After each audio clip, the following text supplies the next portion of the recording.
Good morning students. We start class 9th physics today, and the name of new chapter, Newton's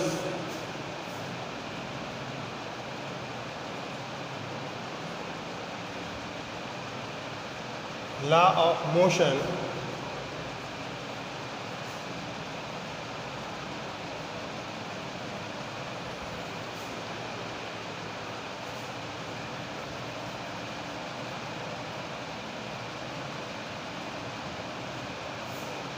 Student, we start Newton's law of motion for class 9.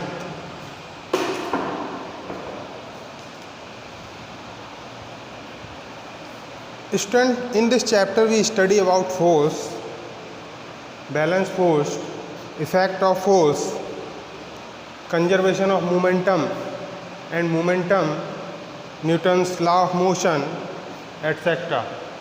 So firstly we start first topic of this chapter, and the name of topic is force.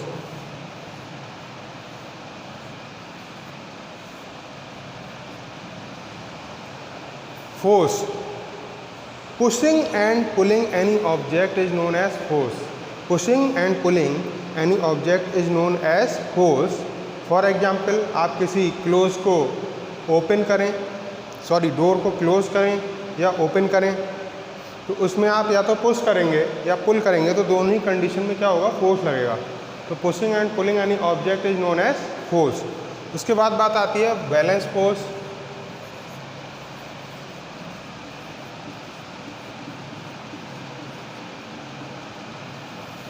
Balanced force और बात आती है unbalanced force.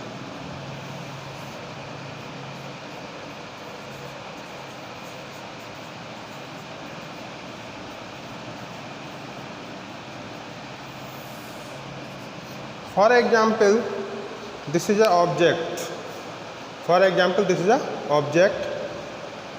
One force is applied on this side and one force is applied on this side. Both forces are same but opposite in direction.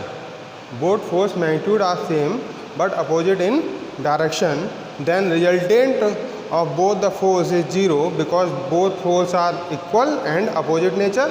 So resultant is zero. This type of example is known as balance force. It means balance force किसी object पर जब दो force लगे और उसका resultant क्या हो, zero हो, तो उसको हम क्या कहेंगे, बैलेंस फोर्स. उसके बाद बात आती है unbalance force. For example this is a object A B. इस पर एक फोर्स लग रहा है 5 न्यूटन और अदर फोर्स लग रहा है माइनस का 8 न्यूटन. तो इस केस में क्या होगा, इस केस में F और 5 न्यूटन और माइनस 8 न्यूटन जो है, इस केस में आपका रिजल्टेंट ज़ीरो नहीं होगा. ठीक है, तो इसको हम क्या बोलेंगे, ये अनबैलेंस फोर्स है. तो बैलेंस फोर्स में क्या होगा कि जब किसी ऑब्जेक्ट पर फोर्स लगेंगे तो उसका रिजल्टेंट ज़ीरो हो जाएगा. अनबैलेंस फोर्स में रिजल्टेंट ज़ीरो नहीं होगा. नेक्स्ट बात आती है effect of force.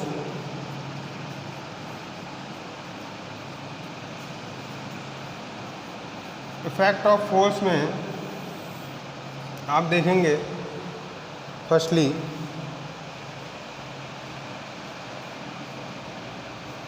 Stop moving object.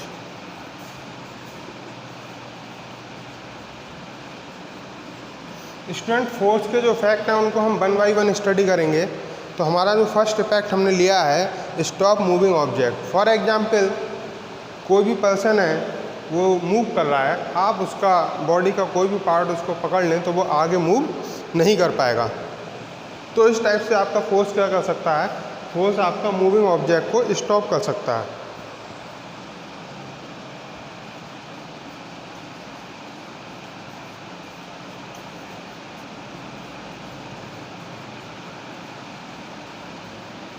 Move stationary object. For example ये मैंने फर्स्ट चैप्टर में आपको पढ़ाया था, स्टेशनरी ऑब्जेक्ट क्या होते हैं, जो टाइम के साथ अपनी पोजीशन को चेंज नहीं करते हैं. For example this board is an stationary object. तो फोर्स क्या करा सकता है, फोर्स जो है स्टेशनरी ऑब्जेक्ट को मूव करा सकता है. ठीक है, उसके बाद फोर्स क्या कर सकता है आपका, force change the direction.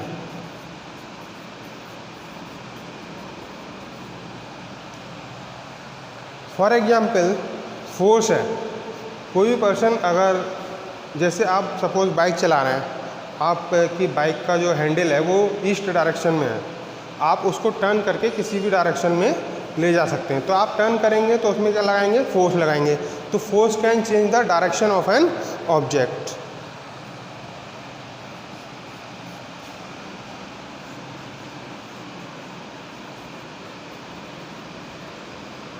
Next है आपका change the speed.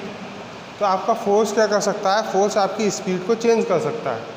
For example cycle में आप जो पैडलिंग है वो स्लो कर रहे हैं, तो साइकिल जो है स्लोली चल रही है। अब आप क्या करेंगे, उसमें पैडलिंग की जो मोशन है वो थोड़ा तेज़ कर देंगे, तो क्या होगा, आपकी स्पीड भी इंक्रीज हो जाएगी। तो फोर्स क्या कर सकता है, आपकी स्पीड को चेंज कर सकता है, और वो आपके ऊपर है कि आप जिस टाइप से फोर्स अप्लाई करेंगे। ज़्यादा फोर्स अप्लाई करेंगे तो स्पीड इंक्रीज हो जाएगी, और कम फोर्स अप्लाई करेंगे तो फोर्स क्या होगी, स्पीड डिक्रीज हो जाएगी। ठीक है, तो आप जिस टाइप से फोर्स अप्लाई करेंगे उस टाइप से स्पीड जो है चेंज होती रहेगी। शेप और साइज को भी चेंज कर सकता है, शेप और साइज। जैसे आप देख रहे हैं, फोर्स क्या कर सकता है, आपका फोर्स आपका साइज को और शेप को चेंज कर सकता है। फॉर एग्जांपल आपके पास कोई रबर की बॉल है, तो आप उस रबर की बॉल को पुश कर रहे हैं तो उसका साइज चेंज हो जाएगा। ठीक है, तो इस टाइप से आपका फोर्स क्या कर सकता है, फोर्स आपका शेप और साइज को भी चेंज कर सकता है। तो इफेक्ट ऑफ फोर्स में आपने 5 फैक्ट की स्टडी की। Stop moving object, move stationary object, change the direction, change the speed and shape और साइज। यानी शेप और साइज चेंज, फोर्स क्या कर सकता है, शेप और साइज को चेंज कर सकता है। स्टूडेंट, जो फोर्स है, फोर्स की SI यूनिट आपकी न्यूटन होती है। फोर्स की SI यूनिट क्या होती है, न्यूटन। अब न्यूटन्स का फर्स्ट लॉ जो है, Newton's first law, Newton's first law, Newton's ने जो आपके 3 लॉ आपके सिलेबस में है उसको न्यूटन्स का फर्स्ट लॉ, वो फर्स्ट लॉ, सेकंड लॉ और थर्ड लॉ। न्यूटन का फर्स्ट लॉ का एक नाम और भी होता है law of inertia, law of inertia. तो इनर्शिया क्या होता है,